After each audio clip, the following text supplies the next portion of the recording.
संन्यास आश्रम के धर्म का वर्णन। व्यास जी कहते हैं, इस प्रकार आयु के तीसरे भाग को वानप्रस्थ आश्रम में व्यतीत करके क्रमशः चतुर्थ भाग को संन्यास के द्वारा बिताएं।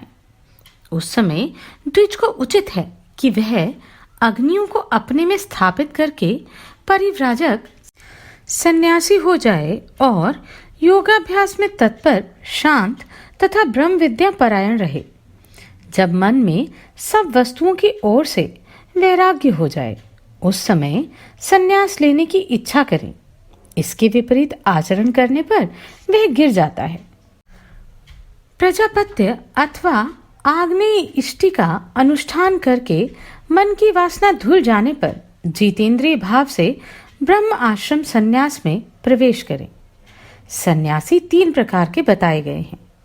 कोई तो ज्ञान सन्यासी होते हैं, कुछ वेद सन्यासी होते हैं तथा कुछ दूसरे कर्म सन्यासी होते हैं।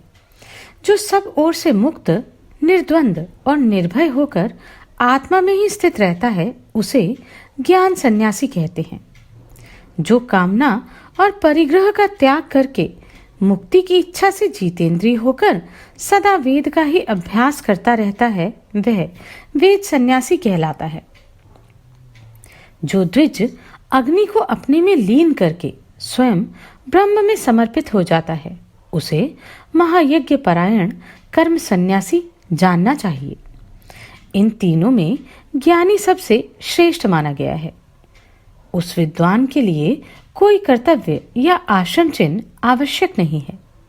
सन्यासी को ममता और भय से रहित, शांत एवं निर्द्वंद होना चाहिए। वह पत्ता खाकर रहे, पुराना कौपिन पहने अथवा नग्न रहे, उसे ज्ञान परायण होना चाहिए। वह ब्रह्मचर्य का पालन करते हुए आहार को जीते और भोजन के लिए बस्ती से अन्न मांग लाया करे। वह आध्यात्मिक तत्व के चिंतन में अनुरक्त हो, सब ओर से निरपेक्ष रहे और भोग्य वस्तुओं का परित्याग कर दे। केवल आत्मा को ही सहायक बनाकर आत्म सुख के लिए इस संसार में विचरता रहे। जीवन या मृत्यु किसी का अभिनंदन ना करे। जैसे सेवक स्वामी के आदेश की प्रतीक्षा करता रहता है, उसी प्रकार सन्यासी काल की ही प्रतीक्षा करे। उसे कभी अध्ययन, प्रवचन अथवा श्रवण नहीं करना चाहिए। इस प्रकार ज्ञानपरायण योगी ब्रह्म भाव का अधिकारी होता है।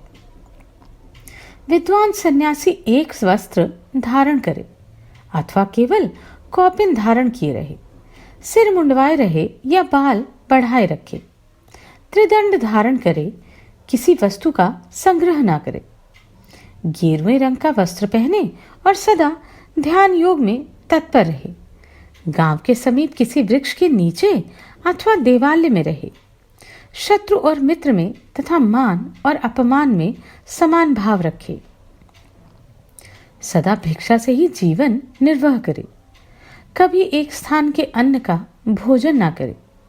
जो सन्यासी मोहवश या और किसी कारण से एक जगह का अन्न खाने लगता है, धर्मशास्त्रों में उसके उद्धार का कोई उपाय नहीं देखा गया। सन्यासी का चित्त राग द्वेष से रहित होना चाहिए। उसे मिट्टी के ढेले, पत्थर और सुवर्ण को एक सा समझना चाहिए तथा प्राणियों की हिंसा से दूर रहना चाहिए। वह मौन भाव का आश्रय ले सबसे निष्प्रिय रहे। सन्यासी भलीभांति देखभाल कर आगे पैर रखे, वस्त्र से छान कर जल पिए, सत्य से पवित्र हुई वाणी बोले तथा मन में जो पवित्र जान पड़े उसी का आचरण करे। सन्यासी को उचित है कि वह वर्षा काल के सिवा और किसी समय एक स्थान पर निवास न करे। स्नान करके शौचाचार से संपन्न रहे, सदा हाथ में कमंडल लिए रहे, ब्रह्मचर्य पालन में संलग्न होकर सदा वन में ही निवास करे, मोक्ष संबंधी शास्त्रों के विचार में तत्पर रहे, ब्रह्मसूत्र का ज्ञान रखे और जितेंद्रिय भाव से रहे। सन्यासी यदि दंभ एवं अहंकार से मुक्त, निंदा और चुगली से रहित तथा आत्मज्ञान के अनुकूल गुणों से युक्त हो तो वह मोक्ष प्राप्त कर लेता है। यदि विधि पूर्वक स्नान और आचमन करके पवित्र हो, देवालय आदि में प्रणव नामक सनातन देवता का निरंतर जप करता रहे, वे यज्ञोपवीतधारी एवं शांतचित्त होकर हाथ में कुश धारण करके धुला हुआ गेरुआ वस्त्र पहने, सारे शरीर में भस्म रमाए, वेदांत प्रतिपादित अधियज्ञ आधिदैविक तथा आध्यात्मिक ब्रह्म का एकाग्र भाव से चिंतन करे। जो सदा वेद का ही अभ्यास करता है वह परम गति को प्राप्त होता है।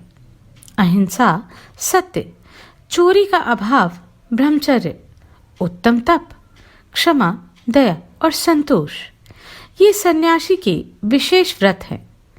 यह प्रतिदिन स्वाध्याय तथा दोनों संध्याओं के समय गायत्री का जप करे, एकांत में बैठकर निरंतर परमेश्वर का ध्यान करता रहे, सदा एक स्थान के अन्न का त्याग करे, साथ ही काम, क्रोध तथा संग्रह को भी त्याग दे। वह एक या 2 वस्त्र पहनकर शिखा और यज्ञोपवीत धारण किए हाथ में कमंडल लिए रहे। इस प्रकार त्रिदंड धारण करने वाले विद्वान सन्यासी परम पद को प्राप्त होता है।